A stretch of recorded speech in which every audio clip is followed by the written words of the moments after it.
Okay, this is the International Trade Mart. In 1963, this building was owned by Clay Shaw. And as you can see, as my wife already showed you, this is on Camp Street. So its connection right up there to the Newman building is the same street.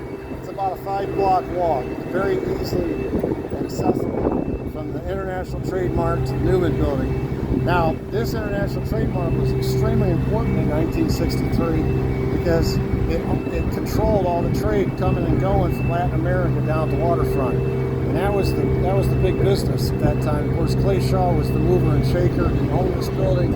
He was a big shot in New Orleans. A lot of money. And this was part of Lee Harvey Oswald's second job. So far, we've covered his cover job, which was Riley Coffee. That was all fake.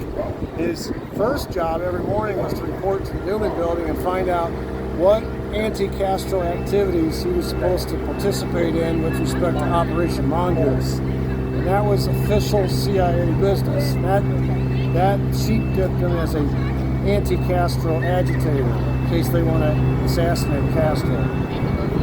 His second job, real job, would be if they didn't have any activities for him that day with respect to Operation Mongoose, he would then revert to his other job, which was to pose as a pro-Castro sympathizer. And one of the places he would do that, this was one of the busiest, as you can see, people are everywhere. This is a very busy intersection. So if you're going to do something, you want to get noticed, you come down to Canal Street on the corner of Camp, and you're going to get noticed, especially in 1963. So he would come down here, and he would pass out leaflets that were pro-Castro. Sometimes he would hire some Cubans to come down here with him from the employment office, and they would stand on this corner and pass out leaflets. And of course, people would throw them on the ground, they'd spit on them, they'd stomp on them. This was a decidedly anti-Castro town. The point was not to get converts to the Fair Play for Cuba Committee. The point was to publicly make a show of being pro-Castro so that when the assassination of JFK happens, there's going to be witnesses come out of the woodwork and say, yeah, I saw this guy in New Orleans passing out pro-Castro leaflets. And the media would come down and take pictures. All kinds of evidence would emerge showing his bona fides as a pro-Castro sympathizer. But you have to pick a public location, and there is no more public location than the International Trade Mart at the corner of Canal and Camp Street in downtown New Orleans in 1963. And by the looks of things, it is still that way.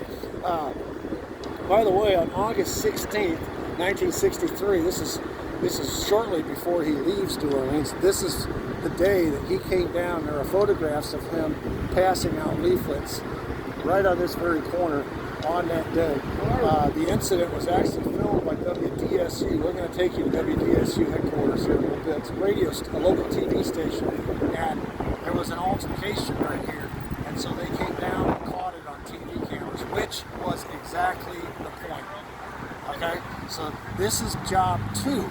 Remember now, he's got 3 jobs so far. One's fake, one is real, to be anti-Castro with the CIA and Operation Mongoose, and the other is to be pro-Castro, sheep-dipped as a pro-Castro sympathizer, and that involves being public with your displays of pro-Castro, whatever, support, and in this case, passing out leaflets. Okay.